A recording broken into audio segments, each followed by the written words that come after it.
beginner. All my good works are needles in hay, and I try to do right based on my own sight, just like a blind man who's standing in the way. And all that I've taken, it was sadly mistaken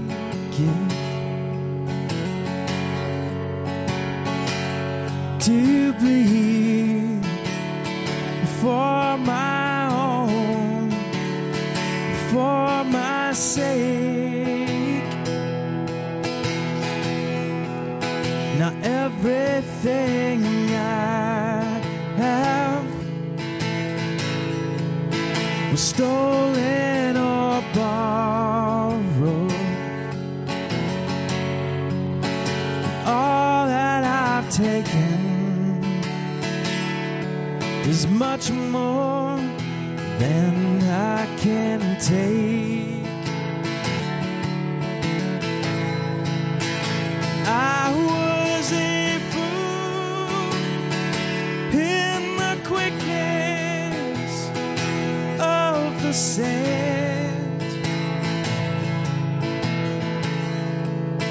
and I was a leper trying to save my own skin.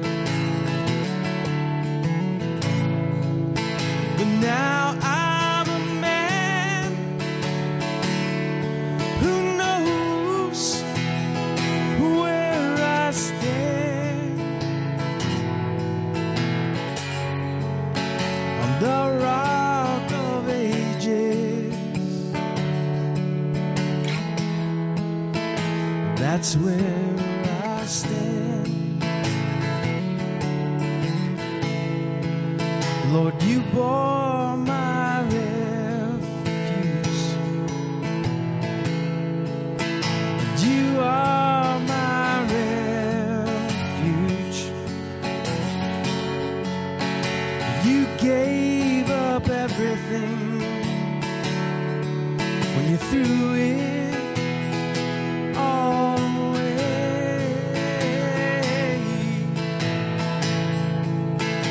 You gave me life new. You carried my weight through the evening to the morning and to the day. I was a fool in the quickness of the sand. I was a leper trying to save my own skin. But now I'm a man who knows where I stand on the rock of ages. Jesus, that's where I stand. On the rock of ages. Jesus, that's where I stand.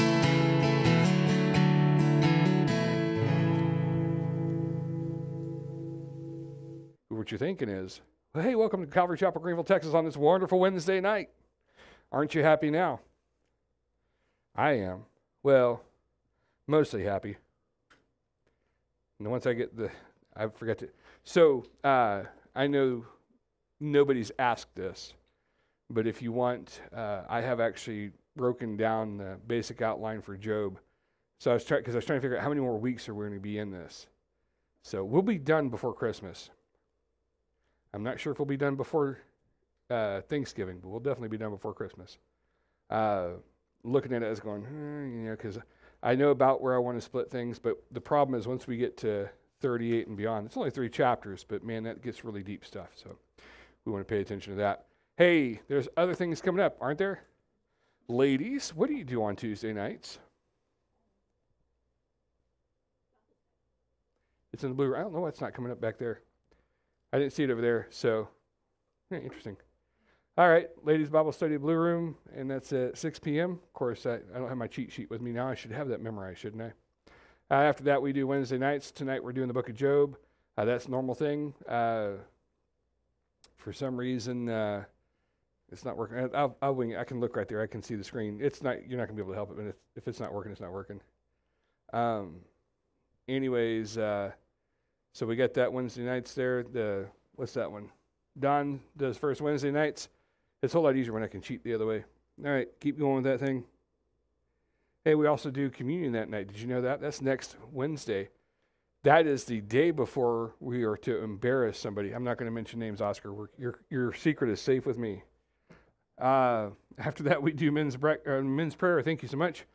That's coming up on Friday mornings every time at 6 a.m. Hey, Tony, do you know what time that is? Don't make this weird like I'm not going to be there thing. You're going to be there. If I got to drag you out of your bed sleeping, we're going to get you there.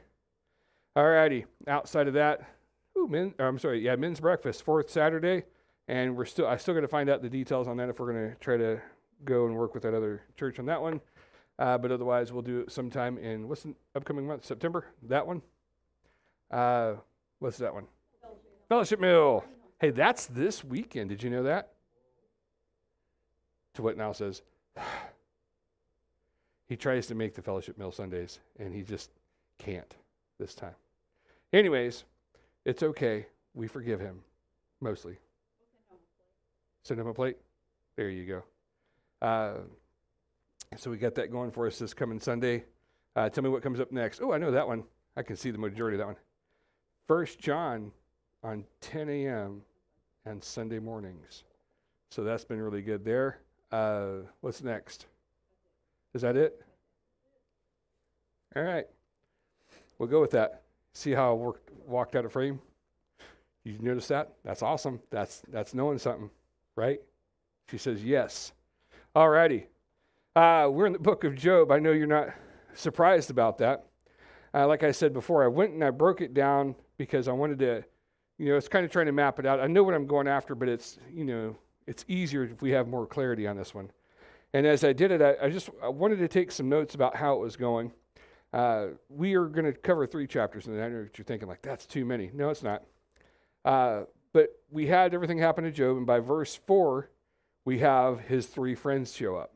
What you don't know is there's a 4th friend there. Some of you probably know it because you've already read through it. But there's a 4th friend there that we're not hearing from right now. Maybe more than that there, but those are the only 4 that are going to talk. But it started off with Eliphaz and Bildad and Zophar, and they were giving Job the worst advice possible. So they get through, and Job responds every time. And then Eliphaz, Bildad, and Zophar are going at it again, giving them all the information once again. So that's the full 2 cycles right there. Tonight we're starting on the 3rd cycle. They're not going to finish the 3rd cycle. It's just going to be Eliphaz and Bildad. Zophar is going to keep his mouth shut next time. Don't you like it when people keep their mouth shut sometimes? They don't drown, things like that. Yeah, you know what I'm saying. Anyways, and then after we get, so this Wednesday, of course, we're going to be contending with Eliphaz. Not the coming Wednesday, because that's the first Wednesday, but the Wednesday following that, we'll be looking at Bildad, his last time to really try to cause problems. And then after that, we'll get to hear Job kind of give his final thoughts and all that. And then when everybody shuts up, we'll find that in chapter 32. That's when Elihu, the guy who hasn't been talking to this point, he starts like going, all right, guys, you're idiots. I mean, he doesn't say it in that frame, but you know what I'm saying. So we'll spend a couple of weeks talking about Elihu, and then after that, we meet God. And that's where it gets really bizarrely interesting. I know you're thinking, what? But I'm telling you right now, it just really, really does. Do what? I can't hear you. Okay, I'm half deaf. What'd she say? Translate it for me. She's like, I don't want to know. You don't want me to know nothing, do you? Yeah. I heard a little bit of sound and I saw lip movement, so I don't know. Anyways, and everybody's looking at you. Like, all right, there we go. All righty. It's how we entertain ourselves, right? That's what I'm doing. I don't know about y'all. So we're in Job chapter 22, or that's where we're starting. We're going to go 22, 23, and 24. And again, we start with Eliphaz, the Temanite. And again, this guy, as much as you would think he's a friend to Job, you could deal without friends like this. I mean, absolutely could just like, I'm good. I don't need these kinds of friends in my life. So we're not doing like we do Sunday mornings. We're just plowing through slowly, kind of inductive style. Let's ready. Verse number 1 of chapter 22. It says, Then Eliphaz, the Temanite, answered and said, Can a man be profitable to God? Surely he who is wise is profitable to himself. Is it any pleasure to the Almighty if you are in the right, or is it gain to him if you make your ways blameless? And again, we see him just kind of starting up and, man, this guy, if he could just say something nice, right? Just shut up until you got something good to say. Is that what we want to hear? Absolutely it is. So he begins this little talking. What he's really kind of alluding to, and what we're going to get to as we look at the next part, is he's basically accusing Job of being this horrific sinner. Well, we all know that we're all sinners, right? We're all sin. We all come short of the glory of God. But we're saved by grace, and so we have that in our favor, right? Good stuff, good information. But for basically what Eliphaz is going on about is like, Job, you're a loser. You know, you're the loser sinner guy. And so nothing positive to come out of it. He throws this idea of wickedness in there. Again, just really kind of nailing him out as the sinner. So let's look at verse 4. Verse 4 starts this way. It says, It is for your fear of him that he reproves you and enters into judgment with you. Let me read that in the form of a question. Is it for you? I'm sorry. I read this already. I promise you I did. Is it for your fear of him that he reproves you and enters into judgment with you? Is not your evil abundant? There is no end to your iniquities, for you have exacted pledges of your brothers for nothing and is stripped naked of their clothing.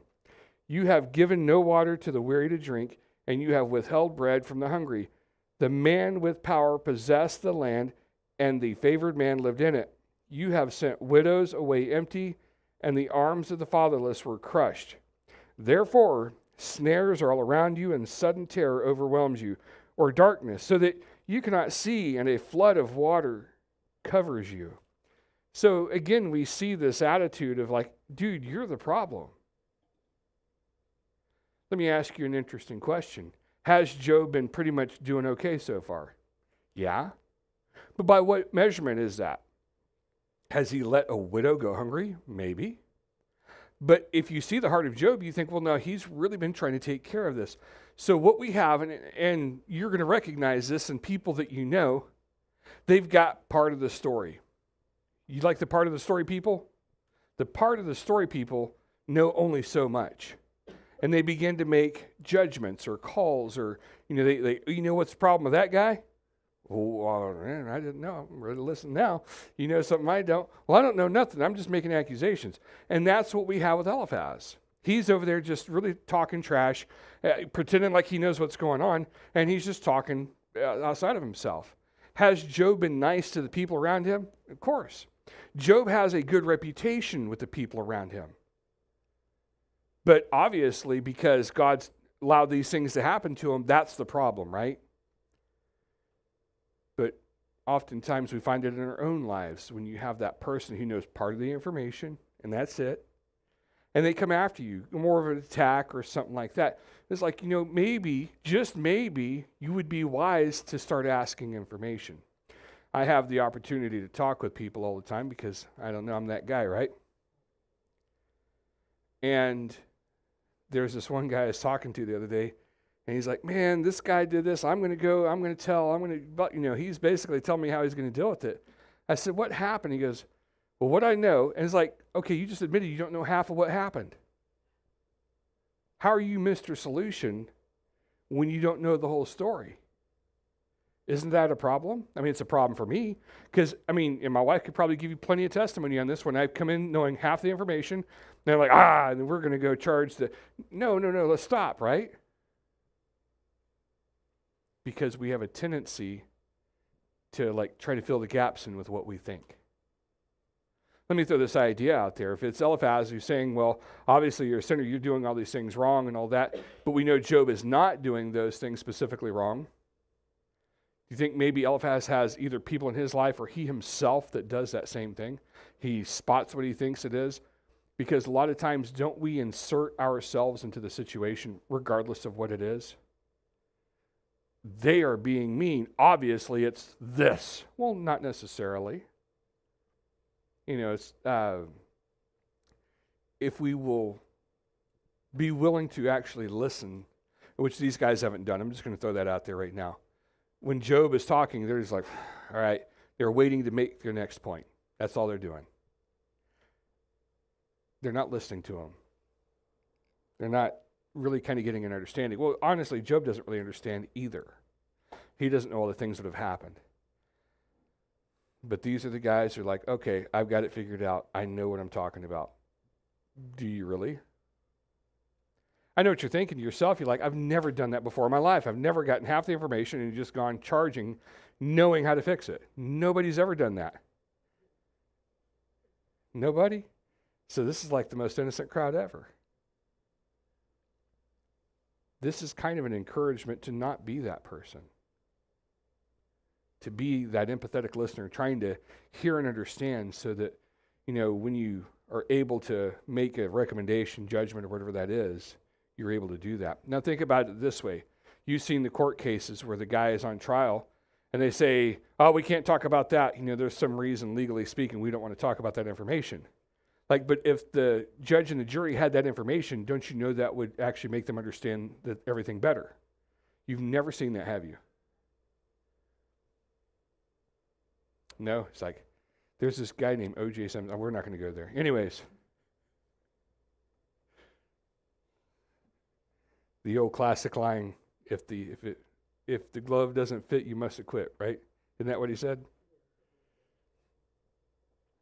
We have to have all the information. You're going to be looking it up later. What's this O.J. Simpson thing? She knows that you know the juice. When you see that guy, he was a salesman of white Broncos. You know what I'm saying? That guy drove away. Anyways, he had a 95. It looked like about a 95-ish Bronco driving. That thing was moving fast. Telling you right now. Do what? This is 93. Still same body style. That's my favorite body style of Ford. Anyways, he solidified that. See, they didn't even know about his Bronco probably. You know what I'm saying? It's like they don't know everything. But a lot of times you see in courts where they just kind of suppress some of that information to try to sway the people. But how do you make a proper decision when you don't have the information? And that's how we know that God's a good judge, because he has all the information. He has the information you forgot. He has the information you don't even know about. In your own case, he has all that information. And so we can trust in the judgment of God for that very reason. Now, if you're listening to Eliphaz, he's, of course, obviously has kind of this idea. Well, not only does he think that Job has been sinning, but more specifically, he's going to accuse Job now of basically hiding his sins. I don't know. Kids are different today, okay? When I was a kid, there's a game called hide and seek. You had that one? You had? Okay, good. So the little bitty kids, when they go to hide, they're like, I better hide, and they're hiding, right? But you see their backside hanging out or something like that, or their foot's hanging out, I see a toe, you know exactly where they are. They're not very good at it. But what they do is they try to hide stuff. So what Eliphaz is basically accusing Job of next is being that person who's trying to hide from God, but obviously too stupid and, not knowing that God knows everything. But if Job isn't specifically guilty the way he laid it out before, then this part right here falls apart, doesn't it? Well, let's look at it anyways. Verse number 12 says, "Is not God high in the heavens? See the highest stars, how lofty they are. But you say, what does God know? Can he judge through the deep darkness? Thick clouds veil him so that he does not see, and he walks on the vault of heaven. Will you keep to the old way that wicked men have trod? They were snatched away before their time. Their foundation was washed away. They said to God, depart from us. And what can the Almighty do to us? Yet he filled their houses with good things, but the counsel of the wicked is far from me.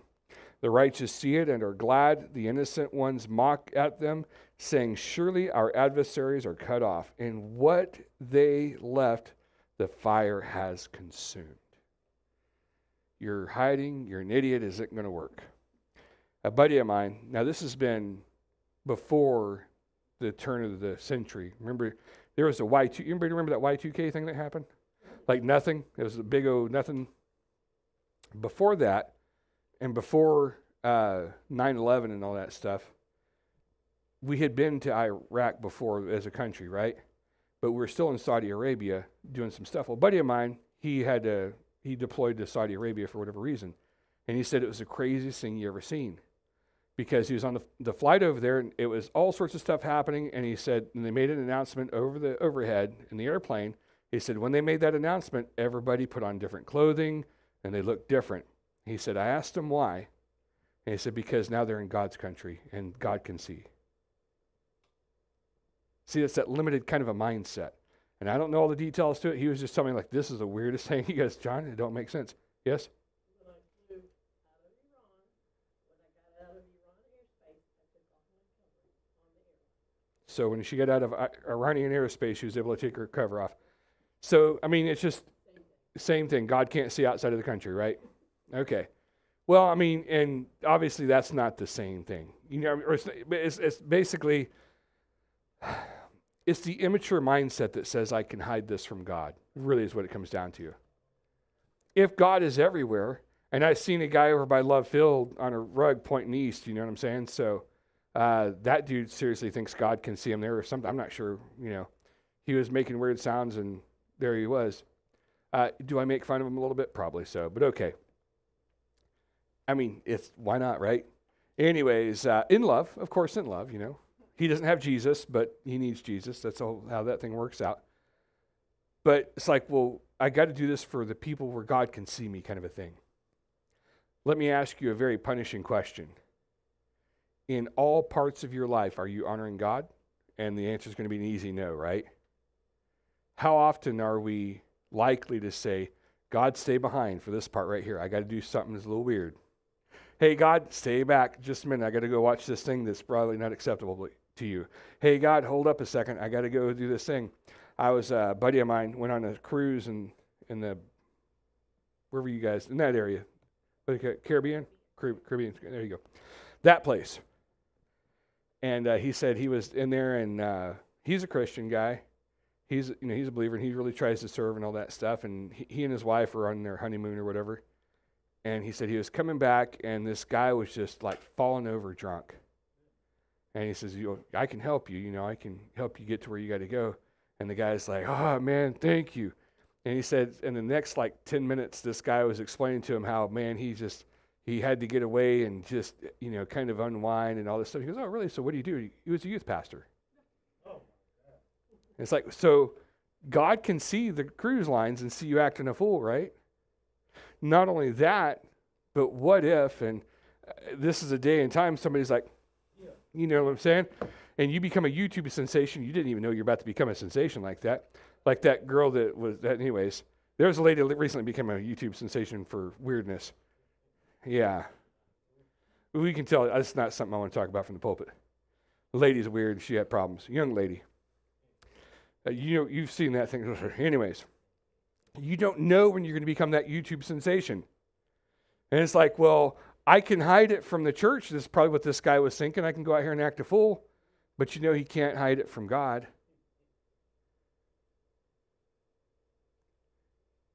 so there's this whole mindset that we can just kind of disappear into stuff and kind of do our own thing. But the reality is God's always there. God created this world. He was there from the very onset of creation to the very end, whenever it's all coming to an end. He knows and sees everything that happens. All the debauchery that you see, and you're like, I can't believe this world's gone crazy. He sees that. He knows it's going on. He knows the details you don't. He knows the heart, the motivation, and the mindset behind the reason that they're doing that. Not that he approves of it, but he knows it. How in the world do we think we're fooling God? I don't know. But that's how we act, and that's what he's accusing Eliphaz there. He's accusing Job of, basically trying to hide that out. Well, obviously, Job is a horrible sinner. He's hiding his sin from God, acting in such a rebellious way. Now he better repent of his sins, right? That's the next section of his argument. Eliphaz now is going to go on in verse 21. It says, agree with God and be at peace. Thereby good will come to you. Receive instruction from his mouth, and lay up his words in your heart. If you return to the Almighty, you will be built up. If you remove injustice far from your tents, if you lay gold in the dust and gold of the Ophir among the stones in the torrent bed, then the Almighty will be your gold and your precious silver. For then you will delight yourself in the Almighty and lift up your face to God. You will make your prayer to him, and he will hear you, and you will pay your vows. You will decide on a matter, and it will be established for you. And the light will shine on your ways. For when they are humbled, you say, it is because of pride. But he saves the lowly. He delivers even the one who is not innocent, who will be delivered through the cleanness of your hands. So he sounds compassionate, doesn't he? He sounds, this is good information, man. God can forgive you. But he's talking out of his other parts, right? Why?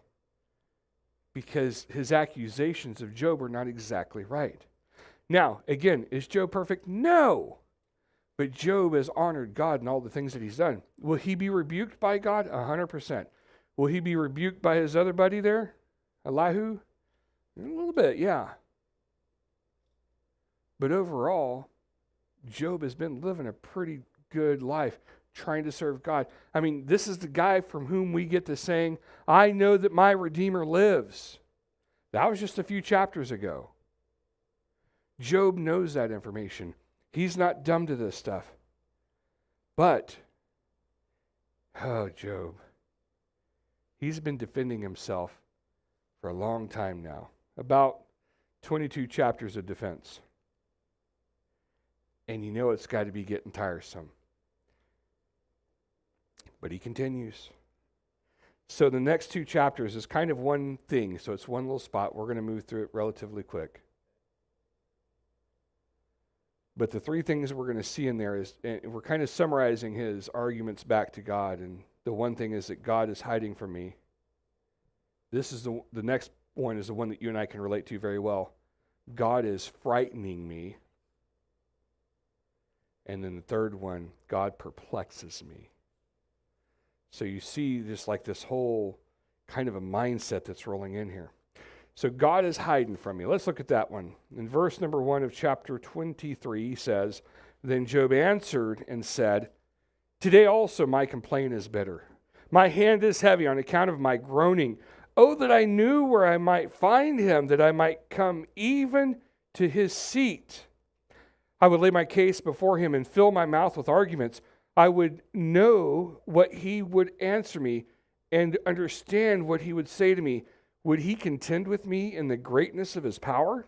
No. He would pay attention to me. There an upright man could argue with him, and I would be acquitted forever by my judge. If I could just get an audience with God, if he could just hear what I've got to say. God could hear him. If you have a problem and you're trying, I got to figure this out. Do you think that God can hear you? Of course, right? When Jesus hung on that cross and that the veil was torn in two, so now we have access to the throne room through the very grace of Jesus Christ. Can God hear us? Yeah. It's more obvious to us now. Are you starting to get cold? Okay, just you. Okay. It's going to be just like this big thing where we go, okay, I'm starting to understand, I'm starting to get it. Once God can hear me, or He's gonna have this mercy on me that I'm looking for, right? But what Job doesn't understand is God already sees everything. He already knows everything. He already hears all these arguments. And he's like, I can't believe these guys. You're going to see the Elihu basically rebukes them, and then God does the same thing. God hears what's going on. He knows what's going on.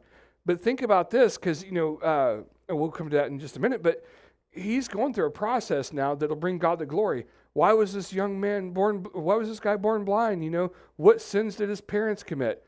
Jesus says, it's so that he may glorify the Son of God. Do you have an affliction going on right now?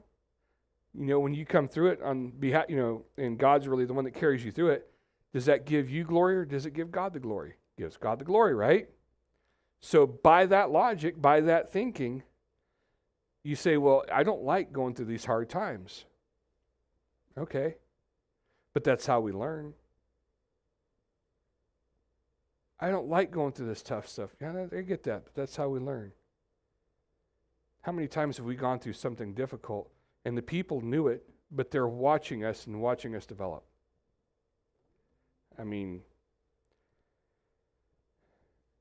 I've been in the career I'm in now for a long time.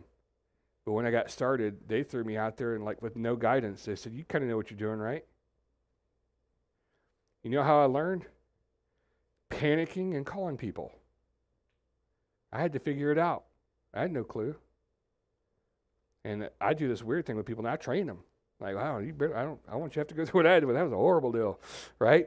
But guess what? I'm probably smarter than a lot of guys on that. Not all of them, but there's a lot of them who were pampered through and they just kind of got it or whatever like that.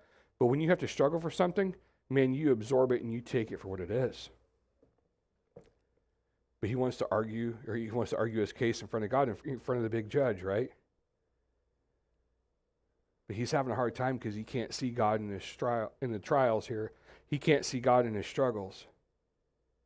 Verse number 8 and 9, listen to this. Behold, I go forward, but he is not there, and backward, but I do not perceive him. On the left hand when he is working, I do not behold him. He turns to the right, but I do not see him. Man, everywhere I go, everywhere I'm looking, I'm just not seeing God. Where's God's presence in my life? Have you heard someone say that? I just can't feel God in my life right now. Okay, that doesn't mean anything other than you're not paying attention to stuff. What if God has pulled back just far enough to let you, kind of work through a process?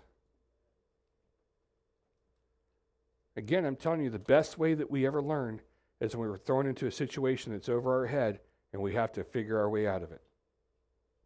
That's the best time to learn. I can tell you lessons I'll never forget.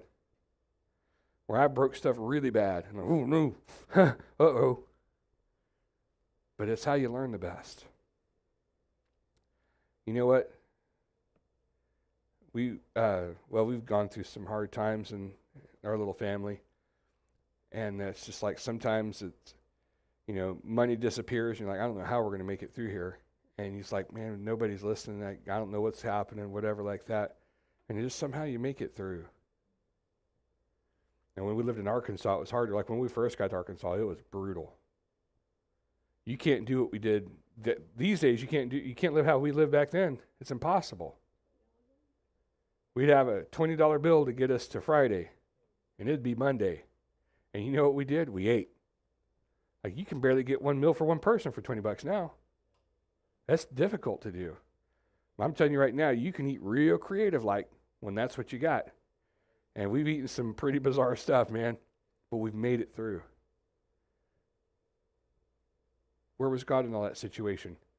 He was growing us. He was making us dependent on him, not dependent on ourselves. And that's a horrible thing to go through. But once you're on this side of it, you're like, man, that's amazing. I can trust God more than ever now. But man, to not know the details and wait for God to make it happen, wow. Now, Job is going to say something really amazing in verse 10. I want you to pay deep attention to this. We're going to read through a couple verses, but we're going to come back to 10. In verse 10 he says, "But he knows the way that I take.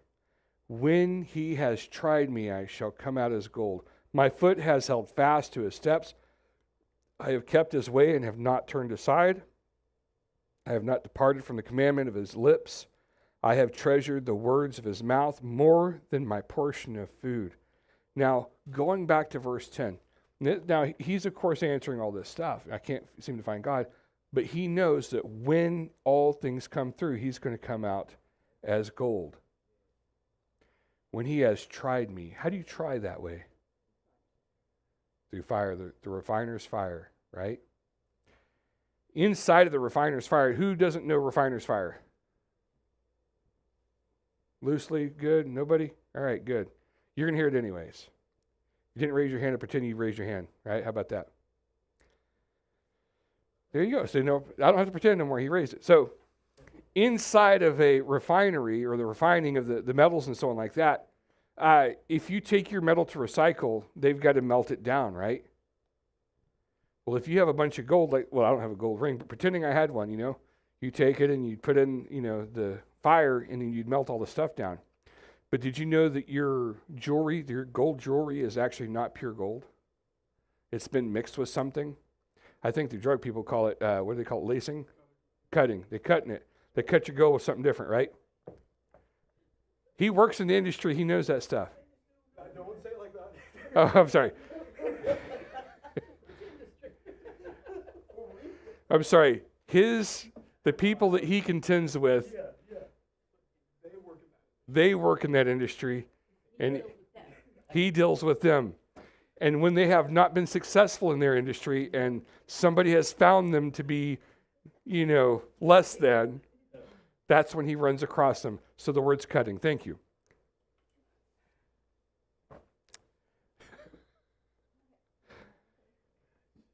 In his defense, I've done inspections in those types of places.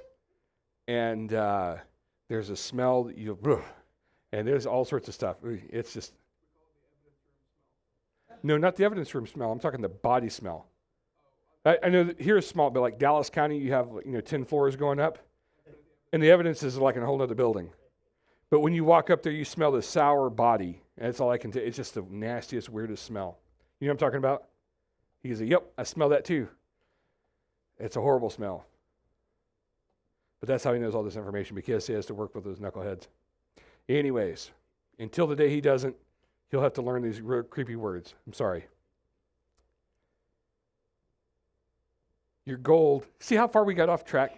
I mean, you're ruining me. So you're trying to purify the gold, right? And you dropped all the stuff because they've cut the gold with other things that are not proper. They're not gold. They're silver. They're whatever alloys they put in there to harden them up and stuff like that. But all you want is the gold. Listen, when you bring your life as service to God, you bring all the garbage, all the drama, all the tragedy, all that nonsense, and you know what's not very easily usable by God? All the garbage that you bring with you. God can use your tragedies, God can use your experiences to assist with other people, but first he's got to clean you up. And so he's got to put you through that refining fire so that all that nastiness can come to the top. He can scrape it off, and when it's all said and done, you have pure gold. And so the reference that Job is making there, not hanging out with his drug dealing buddies, but that in his purification, he'll become as gold. I think we've lost Tony. Sorry.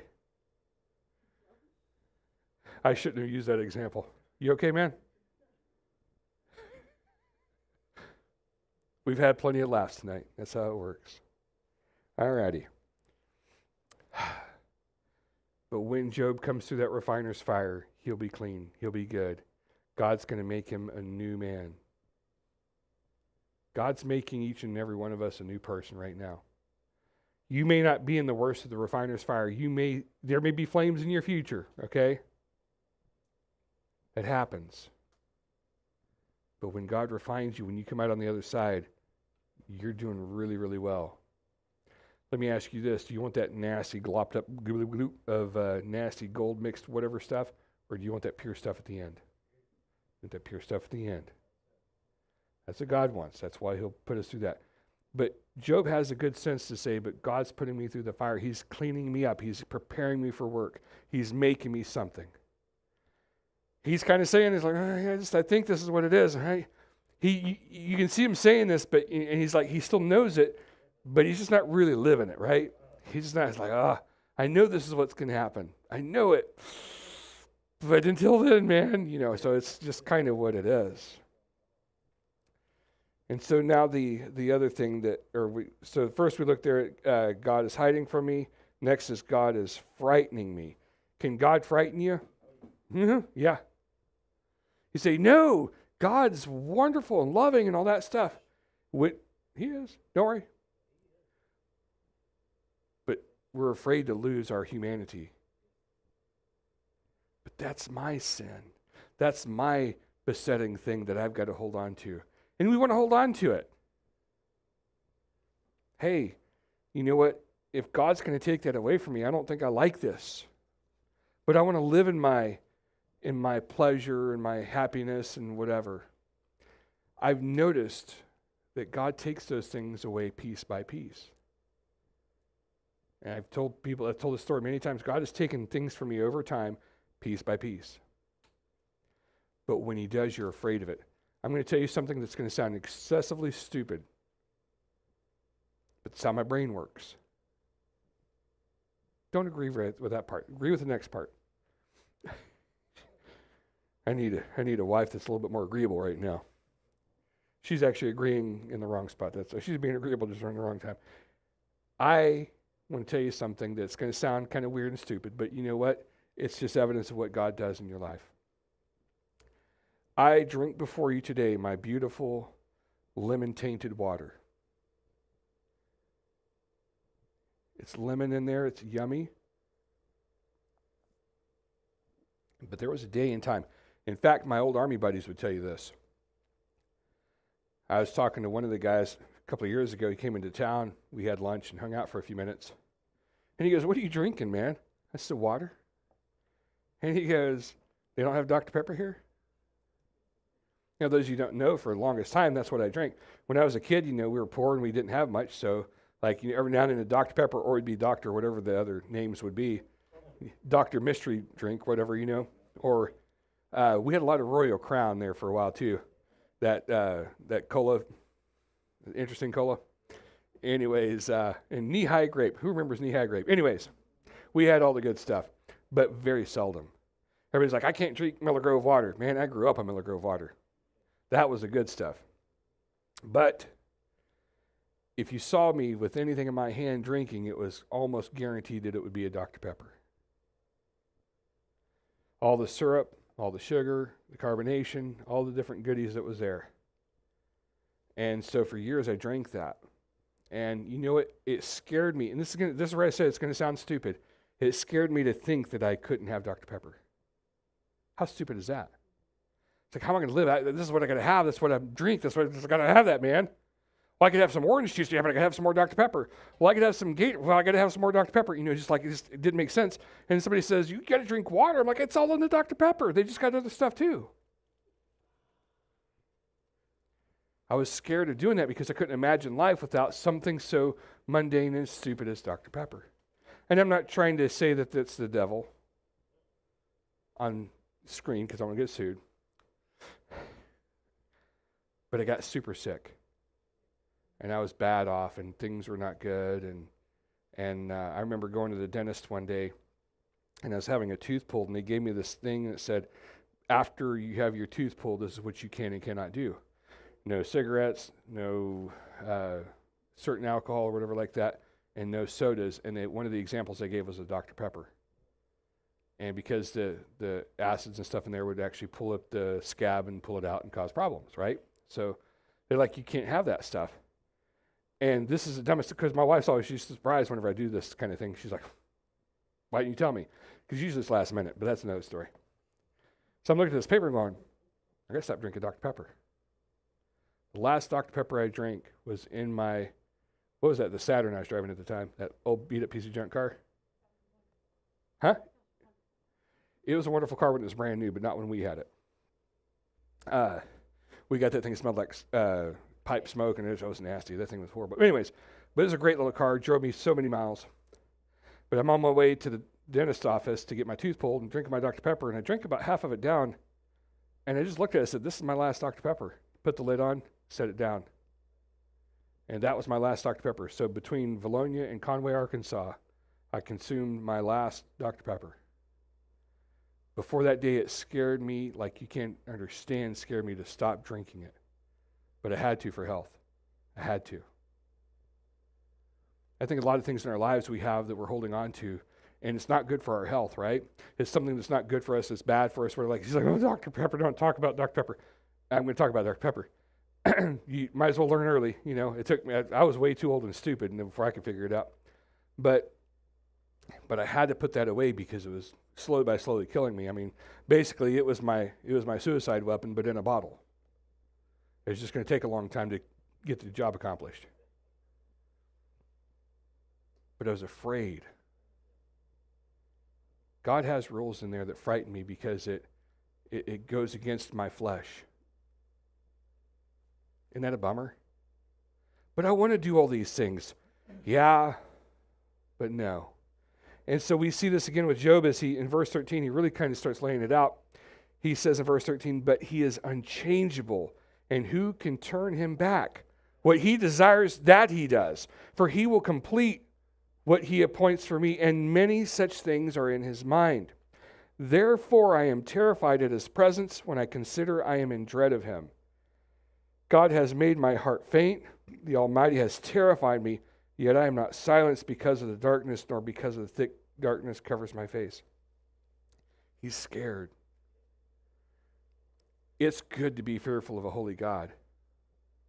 That kind of keeps us in check, you know? It kind of keeps us on the right line, like, well, you know what? I know I don't like this a whole lot, but I know it's what God wants in my life.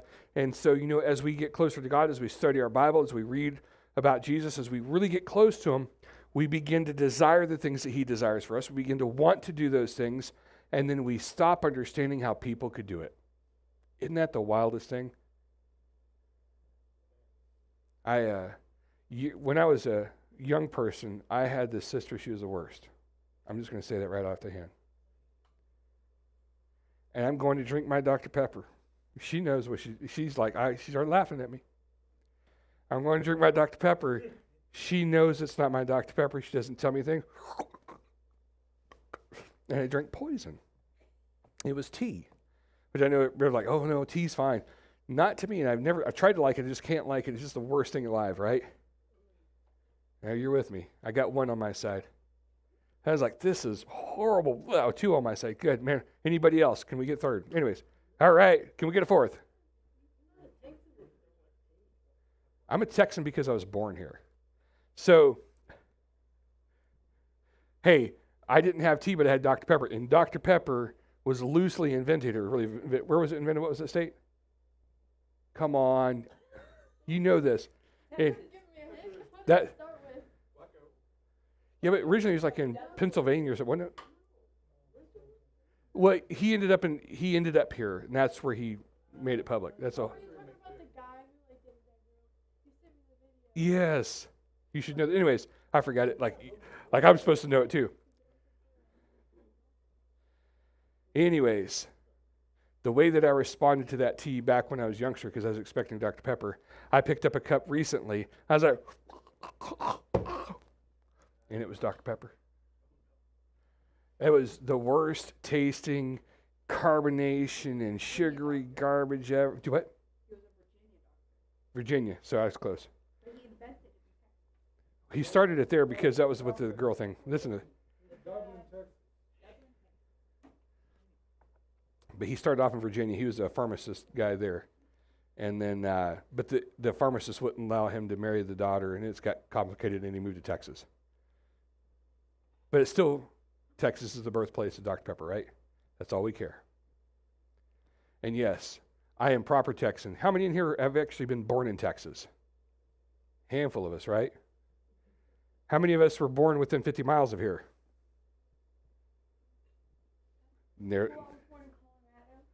Nobody. So it's Texas thing. That's all I'm saying.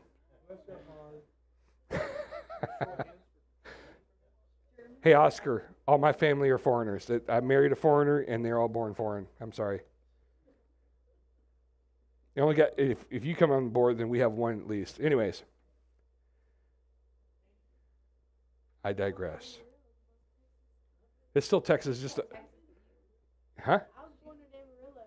That's more Texas In Garland? than. I was born in Garland, big state of Garland. Anyways, actually, state of Dallas, I call it anyways, because the counties could be the states. However that goes.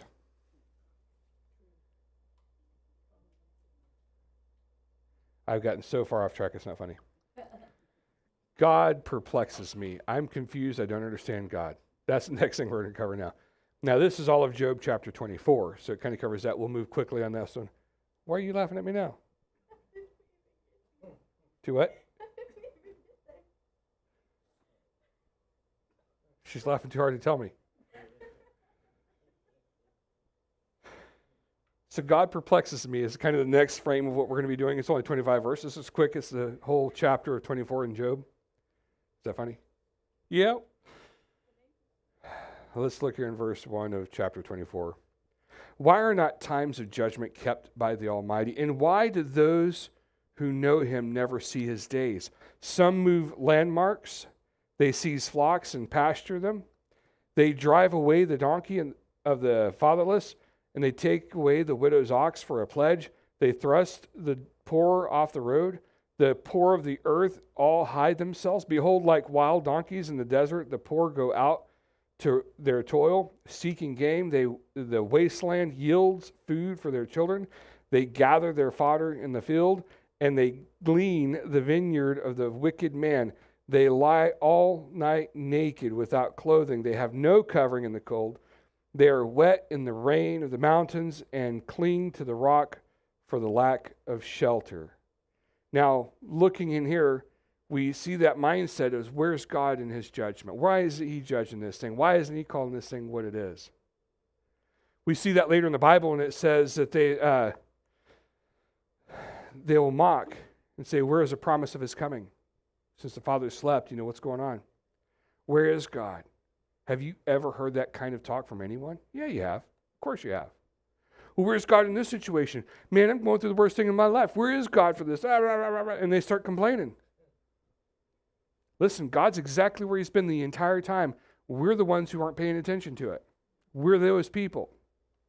And so because he is always there and he doesn't recognize it, that means that Job is kind of stuck on his own situation. And that happens.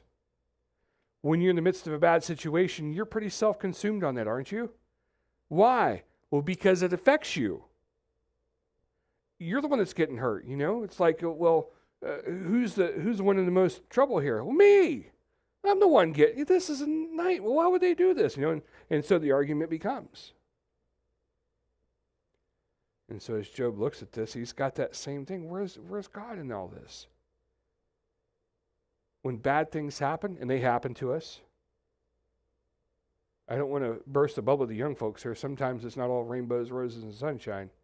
Sometimes bad things happen. And when those bad things come about, you're going to say, where's God in this? That's how we know Job's kind of at the end. He's kind of pushed to his limit. He's pushed about as far as he can take. Where's God in this thing, man? And I've heard it from people. I look around the world and I see all this, there's rape and murder and they sell people, what's that thing called? Trafficking. Big words. You see the trafficking stuff going on. You see all the stuff that's going on at the border where it's like all this, these crime syndicates are using that as a means to try to transfer goods and so on like that. You see all these bad things that are going on. And you're like, where's God in all this stuff? Because this world's going to hell in a handbasket, to quote the old people. The young people are like, hell in a handbasket? We don't use handbaskets the same way anymore. Now we'd have to say it's going to hell in a pushcart, but right? So we look at it and we're like, man, how did the world get here? What, where's God? Why isn't this, coming down? Why isn't this like Sodom and Gomorrah? And you think about it, and what a very famous preacher said this statement, and it's like, man, is that a lack of faith on your part? No, it's an observation. But it's the late, great Billy Graham, and he said, if God doesn't judge America, he's going to have to apologize to Sodom and Gomorrah. That's a loose way of saying, God, where are you in this situation? Why haven't you judged this land? Why hasn't something happened here? And that's kind of the mindset, right? Moving on to verse 9, he says, there are those who snatch the fatherless child from the breast, and they take a pledge against the poor. They go about naked without clothing, hungry. They carry the sheaves. Among the olive rows of the wicked they make oil. They tread the wine presses, but suffer thirst. From out of the city the dying groan, and the soul of the wounded cries for help. Yet God charges no one with wrong. He's just really elaborating on what he thinks the problem is. It's like, God, where are you in this, man? You've got to deal with this.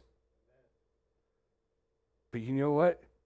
We're seeing it from our own little finite observational view. I hate to say this, but sometimes when you're suffering, it's for the good. It just is. You can't see the whole picture, but God can.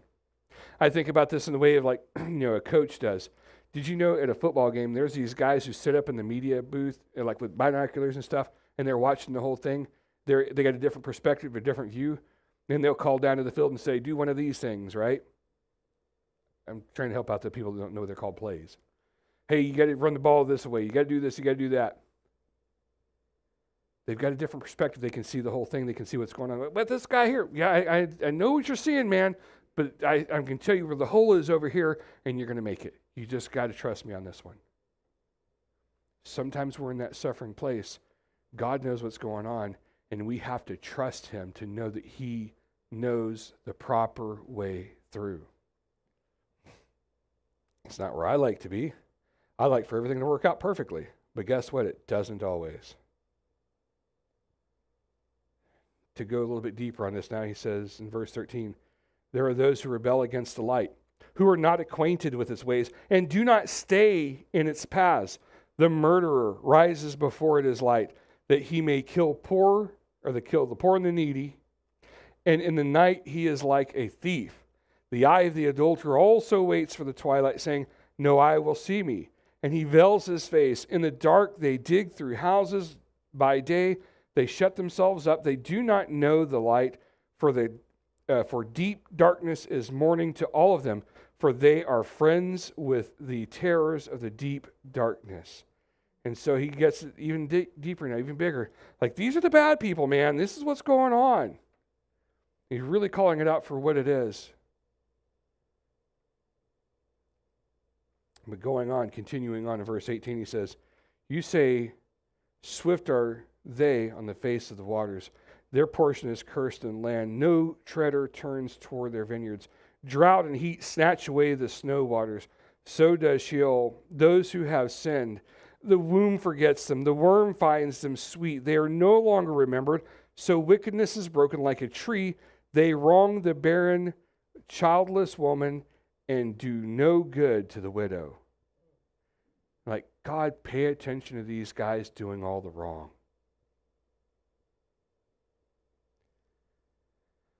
Some of us can see things that are bad that are happening, and that's when really the big questions come, right?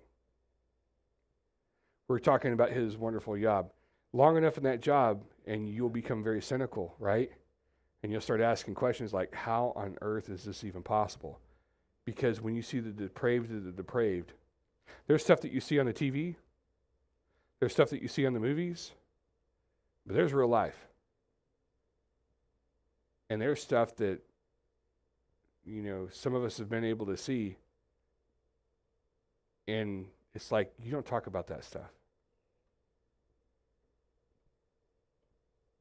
You find out about something about somebody, it's like, I can't even look at that person.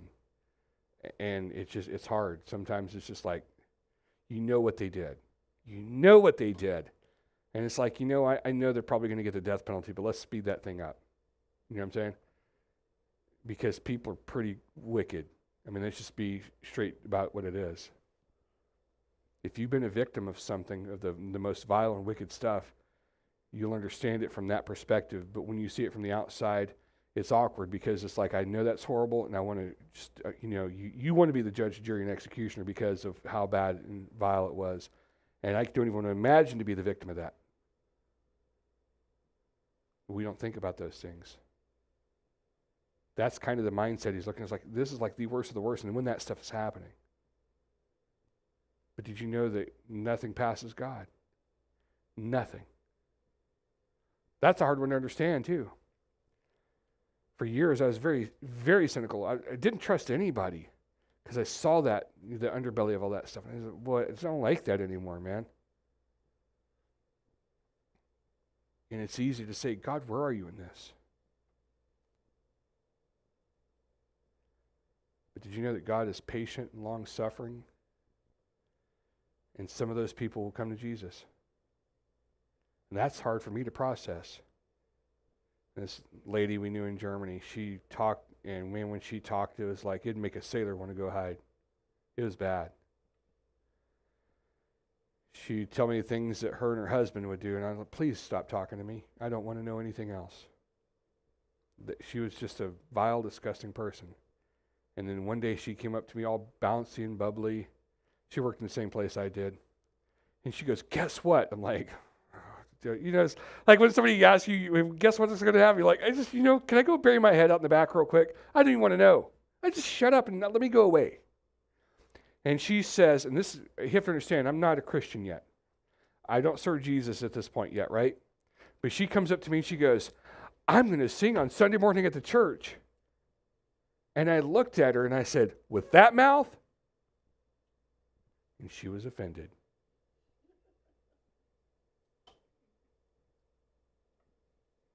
I could spot it. I mean, my language is nothing to brag about back then. But I can tell you right now, when you're like, I don't even want to be seen with this person in public, like that's the difference. You remember what I'm talking about, don't you? Yeah. The stories that she told, I don't ever want to even know again. She was a sick, twisted individual. She's going to go sing in church with that? I don't think so. But God is patient. Maybe she's with Jesus now. Or maybe, well, I don't know, there's another story. Maybe she's serving Jesus at least. Maybe something like that. Look now in verse 22. Let's get through this thing. We're almost done. Yet God prolongs the life of the mighty by his power. They rise up when they despair of life. He gives them security and they are supported. And his eyes are upon their ways. They are exalted a little while and then are gone. They are brought low and gathered up like all others. They are cut off like the heads of grain. If it is not so, who will prove me a liar and show that there is nothing in what I say? Job's done. Job is done. I don't want to hear any more of this. I don't want to deal with it. I just can't do it anymore. I can't hear it, can't know it, can't see it, can't talk about it. I'm done. And that's where we find Job right now. That's where we're going to leave Job tonight too. He's in that place still. Now, is Job going to come around? Yeah, he's going to come around. Is he going to be restored? Yeah, he's going to be restored. Is he going to kind of get his day of vindication as those guys get chewed on? Uh-huh. He'll feel a little bit better about that. I'm sure he will. But right now is a tough time. If you're going through a tough time, right now and you're like, man, this is horrible, I can't believe this, and it's a struggle, and I'm unsure, and I can't, listen, there's another tomorrow. God's in that other tomorrow. Did you know that? God's there. And you and I can't see it so easily. Sometimes it's very difficult to see, but God's there. Like, how am I going to get through this? You will. Will it be fun? No. Will it be a struggle? Yes. Will you grow in that situation? Yes. Is it the way you would have done it? Nope. But it's how God works things through. I'm the person that you see before you today because God has worked in my life when I've been the dumbest. And I'm going to tell you a little bit of secret about yourself. You're who you are today because you're dumb stuff too. And God's brought you through it to this point. I'm going to tell you he's going to bring you through all the way through it. And when bad things happen, know that God is there. You don't understand it. You don't have to understand it. You have perfect license to be really upset. Everybody will understand and absolutely get it that you're really struggling through this thing. And you know what? I got to talk to a guy this morning who's struggling through some grief stuff, right? And you know what? He needs to be doing that right now because it's time to be grieving for him. So those things will come. But God's on the other side of it. Every time I think it's impossible, how we're going to get through this thing, somehow I end up on the other side of it, and God's like, there you go. Like, that was cool. I didn't know that was going to happen like that. And gives you some joy. Gives you a little bit of, like I can make it a little bit further today because God's on my side. Anyways, let's pray. Lord, we thank you this evening. We do. We're thankful, Lord, that you love us, that you've made a way for us to come to you. That even through all the struggles, even through all the nightmares, the headaches and heartaches and everything that happens, Lord, you are in control. For that, Lord, we are just in awe of you. Lord, you are the creator of all things, and so who are we to second guess anything? So as we walk through these days, and as they may be struggles for some or all or whoever, Lord, as we look around and we see the world kind of falling into chaos and weirdness that it's doing, we ask for your support to carry us through, your leading, your guiding, that we may be able to serve you well, to love you more, and to be your people. So Lord, just help to carry us through all these things as we go. Lord, carry us safely to the next time, the meeting, Lord, that we can give you the honor and the glory for that time. We do thank you, Lord. We love you and we praise you and ask all of this in Jesus' name. Amen.